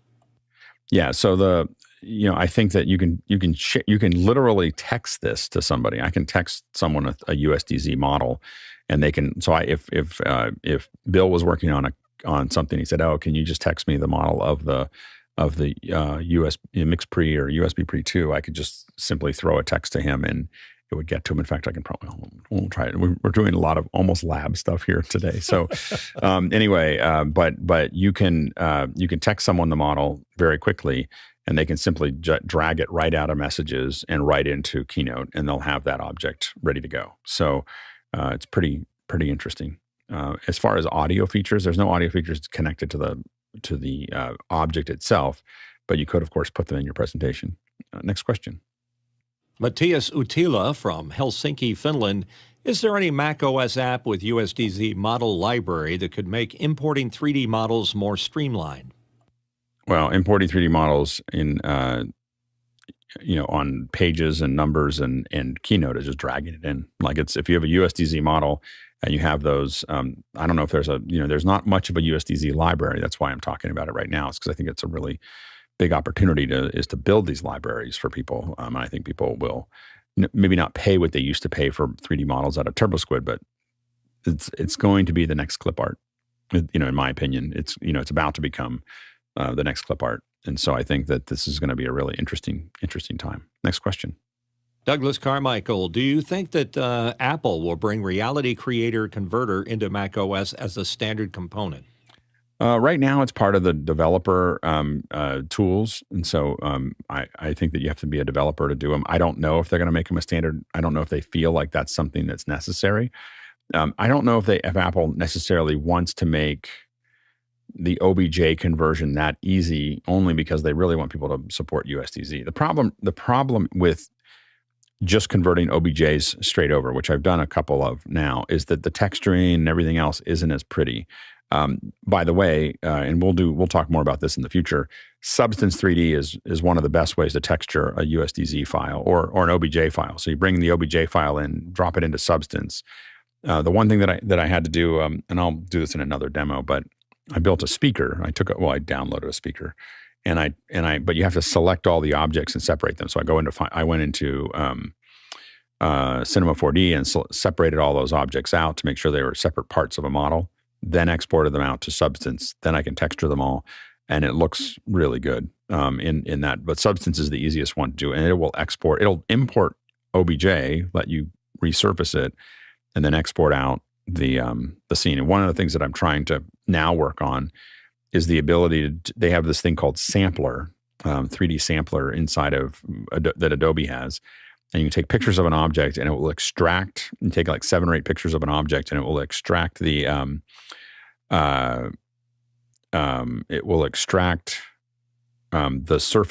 surfaces of that object, which you can then put back onto the object as you bring it in. So I haven't gotten that whole pipeline working yet, but I think it's coming soon. Next question. Matthias Utila from Helsinki, Finland. What are the panelists' recommendations for getting USDZ models, free and paid services? Remember that you can convert the OBJs. It takes a little bit of work with Reality Converter. So anything that's delivering up OBJs is something that's fair game. One of the easiest places to get some models to play with is the Smithsonian. The Smithsonian is in a digitization project where they're digitizing lots of models. Another place to go is just for examples, like some of the examples I've shown you already. You can go to the Apple site. If you do Apple USDZ, there's a whole page of some example files that you can download to play with. If you have motion, go into your 3D objects in motion and right-click and say Reveal in Finder, and it will show you where the folder that has all those 3D objects. They're all USDZs that are there. You can just grab those and throw them into Keynote as well. So those are a couple different places for you to start grabbing onto those models. I think you're going to see more and more of those. And I also think there's 2 things that are going to happen. The market's going to get much larger, but the price that people are willing to pay for models, 3D models, is going to collapse because we're about to go out to a consumer market. You're going to see a lot of people, instead of charging $20 or $30 an object or $300 an object, because the market's so much bigger, you're going to want to spend $25 on a collection of objects. And so I think that that's going to change the model pretty quickly, because people are going to, if the first companies that go out and provide clip art for Keynote, lots of like pencils and things and what teachers need and what scientists need and what people need to do their presentations. The first company that does kits of 25 of those for $10 and do them at a relatively high quality, going to make a lot of money. Next question. Lenny Nelson, 1401 San Antonio, Texas. Can you embed USDZ into Adobe Creative Cloud Apps? You can.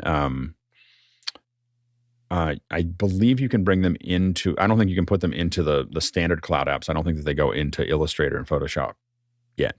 But I think that's probably. I think there's going to be an enormous amount of pressure on Adobe to support USDZ as this starts to roll out, because I think that Apple, like they've done in many other places, is about to make this the standard. Go ahead, Courtney. Does the Chrome browser, Safari probably supports it, but does the Chrome browser support a plugin to display USDZ in a browser window? I don't know. You can go to, we could go to Clarity. We can try it. Clarity. Drag one in to a browser window and see what happens. Yeah. Well, I can, if we go to clarity.io and we go to their, let's see here. Oops.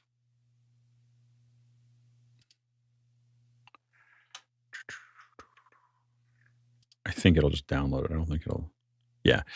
You can download it, but you can't. Will it pop it up into a browser window and view it? It doesn't. No. It just downloads. It's like when you take an HLS. So it just points to the download, yeah. Okay. Yeah, or you take, yeah, it'll just point to the text file. Like if you put an HLS into Chrome, it just sends you to the manifest, or lets you download the manifest. Next question. Shitya Fla from Gierswald Tromsø. My workflow for modeling USDZ, mainly for iOS AR product showcases, has been to model in 3D Studio Max, export to .fbx, and convert them to FBX to USDZ in Apple's Reality Converter. Is this still the best practice when exporting as USDZ is not supported? I think it's actually pretty good. Exporting to FBX is a pretty solid format. I do think that you may find that you can get better textures using Substance, but to make that the final stop and to at least touch up those textures and look at them, I think that you may find a better. But if you're getting really good textures out of 3D Studio Max, I think maybe you don't need that. But that's the thing to kind of look at as far as what that looks like. But I think that converting from FBX to USDZ, again, I've been using Substance to do that because I'm usually rebuilding the textures in Substance to do that. So that's kind of the approach that I've taken. But if everything's hanging together, I think FBX to Reality Converter should work just fine. Next question. Douglas Carmichael, are there any iOS apps to create USDZ objects via photogrammetry that don't require LiDAR? Technically, Polycam doesn't require LiDAR, so that's one that you can look at. There is Reality. The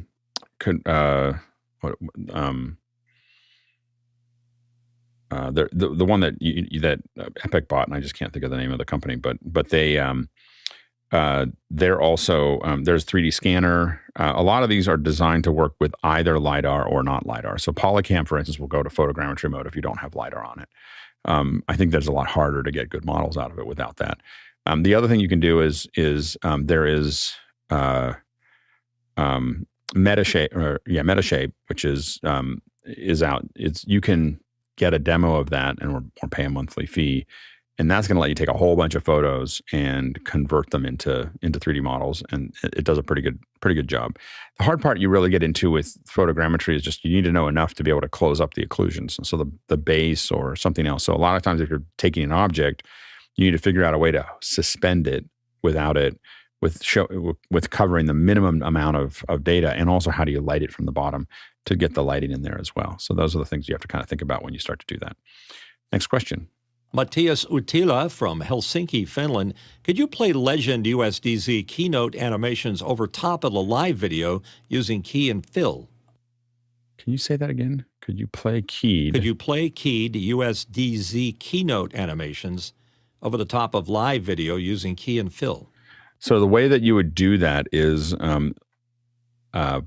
Keynote will export Apple ProRes. Not only will it export Apple ProRes, it'll export Apple ProRes 4444. So you wouldn't do it live out of Keynote. There's not a key fill out, but you can export the animation out as an animation, as a file that you can play out. And so anything that plays key fill from there will play the alpha channel with it. But you're not exactly using Keynote to do that, but you can export. Keynote will export it with an alpha channel embedded into in ProRes. Go ahead, Courtney. Even if you don't have alpha channel support, could you just output it with a 100% black background? Yep. And then just do a luminance key and just go set your clip level just above black? Yeah, the one thing you have to be careful of is that one thing you don't have control of is you don't have an overall image control of the 3D object. It's just rendered the way it's rendered. So if there's black in the object itself, you might have holes. Yeah, but you could output in green over green too and do a chroma key. The problem with outputting in green is that you're getting a 422 output, and so what will happen is that's all that comes into the switcher is running at 422 for an extreme at least, and so as a result. You're getting half the resolution of the color channel, so you will see some aliasing along the edges. Now, if you did it at 4K and then subsample down to 1080p, you'd be fine. But at 1080p, you're going to see a little stair stepping along anything at an angle or anything that's on a curve. But so the black will work better if you don't have black in the actual pure black in the actual object itself. So those are things to kind of think about. But yeah, you could do that, and you could theoretically. And again, you can also do things like. I've done this for one demo where we didn't have any black in it, and you can open up preview. These have been opening in preview for a long time. Go full screen with preview on a computer, and now you have an object that you can just rotate around. So you just key it, you hit it, and it just appears, and you can rotate while you're talking and annotate it with your telestrator if you have one. Next question. Sheet Yudufla from Vusvold. And the question is, any tips to block users from scaling USDZ models in AR view? We don't try to block them. I mean, obviously that's their prerogative. There's actually good reasons to do it. If you have a smaller object, and you want to walk around it, you can literally grab it and scale it up. When it comes out, it should come out at the scale that it expects to be at. But the user may decide that they want to scale it up, so I can have like what would be a little statue. I can pull it up to being a giant object that I want to talk about. So so that it's not necessarily a bad thing. I don't think it's very user friendly to block them from doing that. Go ahead, Courtney. When you demoed it earlier on your with the blender on your keyboard, it had a outline around it. Is that always there? Is that just a selection outline, or what is that? I think I might have been able to turn that off. I think that's something that Amazon was doing. It's definitely not something that the model does. The model can totally embed into the system. And it'll actually, when you're using it on the iPhone and you're using the native USDZ player, it will actually take lighting cues from your camera and try to use it to light the object. It's pretty amazing. Next question. Rob Collins, Kansas City, Missouri, USA. Is there an app I can suggest or website I can point to when the person I'm sending a USDZ is not on Mac or iOS? Not that I know of. I mean, there may be a USDZ viewer somewhere, but I'm not familiar with one right now. Next question. Sheet Irifla from Gorswald asking, any hints for triggerable animations in USDZ files? Loops are cool and all, but separate animations for different parts in the 3D model would be awesome. Think the record starts to spin when you tap it in Alex's gramophone example. Not yet. So I think that, a lot of times this stuff starts in a very simple way, like, hey, we've got 3D, but I think that I wouldn't be surprised if we don't see those things in the future, but right now it's not there. Yeah, go ahead, Courtney. Couldn't you in your Keynote presentation do it as a build with, here's keyframe 1 and then, do a magic move to keyframe 2 and yeah, I think that if you really wanted something more natural, I think it would be like a normal Keynote presentation. They call it a build. Yeah. Yeah, I think that slide. I think that let me see here. I'm just going to go down.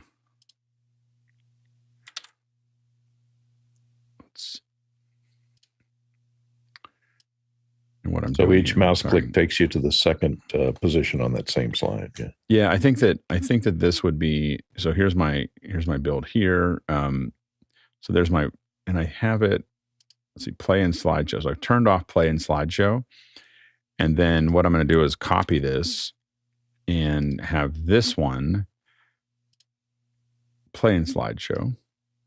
Let's just see what happens. Because I think that if we did that, we would go, we have this. There it goes and it starts. So what I did there was I have the exact same object, one with the animation and one without the animation. And I was able to, You transition from the still to the animation, and Yep. and since it starts in the same frame, it's invisible. Yeah. Yeah, exactly. So that's one way to get that to work. Next question.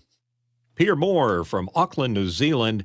One thing for us office hours, USDZ searches will often do an NZD versus USD search result. Nice for me living in NZ. Searches for USDZ news for the person voting down my USDZ currency, and my point is valid. I want tips on using USDZ searching. .USDZ will probably get you there. Next question. Neil Avalido from Boca Raton. Have you played with USD toolsets from opening.org, openusd.org? I haven't, and I think that would be, I think it's something for us to take a look at. So openusd.org, and I'm going to try to, let's see here, see what it looks like. Yeah, so this is really talking about the USDZ structure altogether. So if you, I haven't looked at it too deeply. I mean, I've seen it now that I look at it. I've been to the site, but it really tells you exactly how the structure gets put together there. Next question. Peter Moore, Auckland, New Zealand again. I've got a prototype USDZ app that if someone moves through it or near it, it reacts based on the rules I've programmed in. Cased statements, if then else, etc. No robots taking over the world yet. Thoughts? Well, I think that it's interesting. I do think that even using shortcuts, you could probably do some of those things to make that happen, but a program is even better.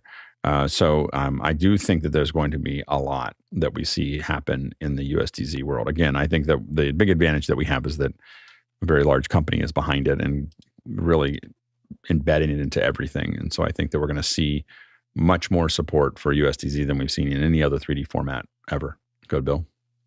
Yeah, I just want to reflect what Alex said. I think Apple has always been a invent, deploy, then iterate company, and I think there will be a ton of iteration here. Keynote is such a popular tool. A presentation software generically in the corporate world is really popular. So there must be a ton of people out there using this, and Keynote has always enjoyed a very healthy reputation as a really good implementation of a presentation tool. So I think they're going to throw a lot of effort into this. It fits perfectly with their 3D orientation with Apple Vision and what's coming in the future. So you just got to expect this is going to get better and better and better, kind of like the software that we're enjoying that has really evolved over years. Yeah.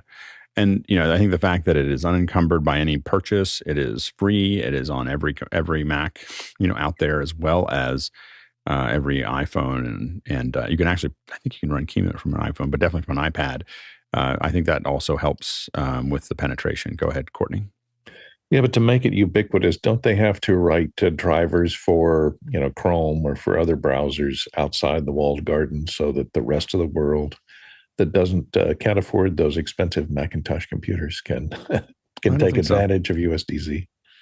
I think that they'll let other people. I mean, the USDZ is an open format, so other people can write it. I don't think Apple's going to spend any energy on it.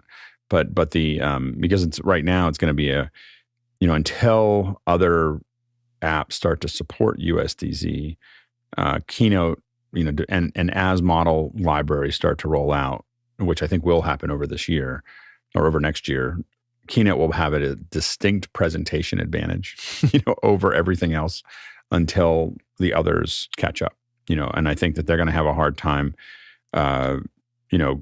I get that they were there first, but Apple has a history of not so much inventing and deploying, but discovering and deploying. And they have a tendency to be able to push that much harder than everybody else. It doesn't matter that they weren't there first. They usually out promote most of the things that are out there, and so I think there'll just be a lot of pressure on other organizations to support USDZ more natively. But I don't think Apple will need to do anything with it. Go ahead, Bill. Yeah, I think it's going to be very much like codecs for video. Apple doesn't write their codecs to make Canon camera stuff work, but they work and are very open to Canon coming in and saying, here's what we want to do with our newest formats, and then Apple works with them to bring them in. There's just such a monstrously huge environment of iPhones and iPads and things out there that you would expect that at least neutral companies that don't have a foot firmly in a different camp would certainly support this, because it's going to be in so many people's pockets. Yeah, and I could see also, I'm very curious. One thing I haven't tried is what happens if I save. I'm wondering, I'm going to try to save this out. If you export this as a, I guess I wouldn't know. I'd have to look. I don't have PowerPoint on my machine. It'd be interesting to see what happens if you export this out. One of the things, even if you're using Keynote, you had to get to PowerPoint for whatever reason. You could export this all out as, we've done this before, export it all out as images and then import it into your display, whatever app you have to use. But you won't have the animations anymore, but you have the advantage of being able to rotate those objects to exactly what you want it to look like as opposed to something else. Can't Keynote out export as a PPT?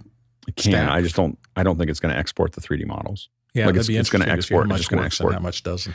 I think it'll just flatten them all. So, render them out and flatten. Get a lot of still frames. Yeah. Something we'll have to test. Anyway, because it happened last week, and it is, I think I can tell you, I've been waiting for it for 23 years. And talking about it for the last couple of years, I thought it'd be worth us just trying to talk about why a lot of us are so excited about it. So anyway, that's hopefully, we got one more question rolling in before we close it up. Do we get that last question, or do I have a misreading here? Hold on. Yeah. It's from Peter Moore in Auckland, New Zealand. Any updates on USDZ in the world of training for, say, fixing heavy machinery, maintenance, etc.? I think that's where a big piece of it's going to go, is doing exactly what you're asking. It's not there yet, but I think that illustrating how, the biggest problem with most objects out there that we're buying is using them, like learning how to use them and being able to display them in 3D. There's just so much. And the other thing that we haven't tested, which I want to test with Nick, is even imagine being able to. One of the things I've been thinking about is imagine being able to see like someone doing martial arts, and that can be an animated USDZ file. So you could have like a little stick figure doing martial arts, and you could it'll show you the form and all the things that we never got. You don't have to have those 8 pictures that we used to get in books of how to do a specific move. Go ahead, Bill. Well, I doubt there's any manufacturer in the world that isn't creating their products in some 3D, probably CAD CAM software or something. It's pretty much a required part.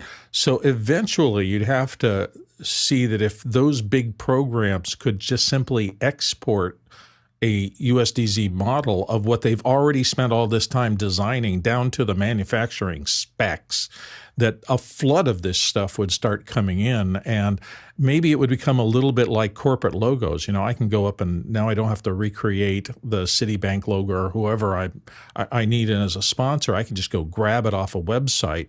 So right. Sooner or later, the indexing of all those models of design that are coming out of the manufacturers would eventually move into this world.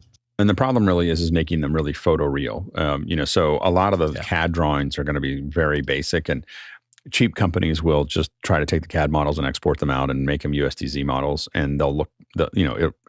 Unfortunately, it'll kind of flush the market a little bit, and with people will start to go, oh, well, that's what USDZ is, and it's probably part of what damaged PowerPoint is people just exporting stuff out that didn't. So what I'm hoping is that we get enough people excited about this that we start putting out models that look like the Clarity ones that Chris Ritchie did, and not like even the stuff that is in motion.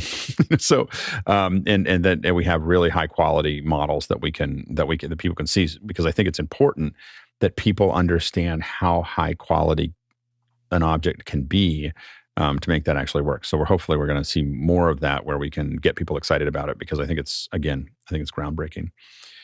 Next question. Sheet Udel Fla from Griswold asking, do you think Apple is working on a 3D modeling software in order to encourage USDZ use, or is it Blender and Cinema 4D sale for the time being? I think it's going to be Blender, Cinema 4D, Houdini. So Houdini, Maya, those all have great tools that let you put out USDZ. So there's a bunch of different objects, a bunch of different things, 3D Studio Max, as we heard earlier. So those are all things that are going to export it out. I think that, I know that Cinema 4D, Houdini, and Maya and Blender all do USDZ. 3D Studio Max doesn't sound like it does yet.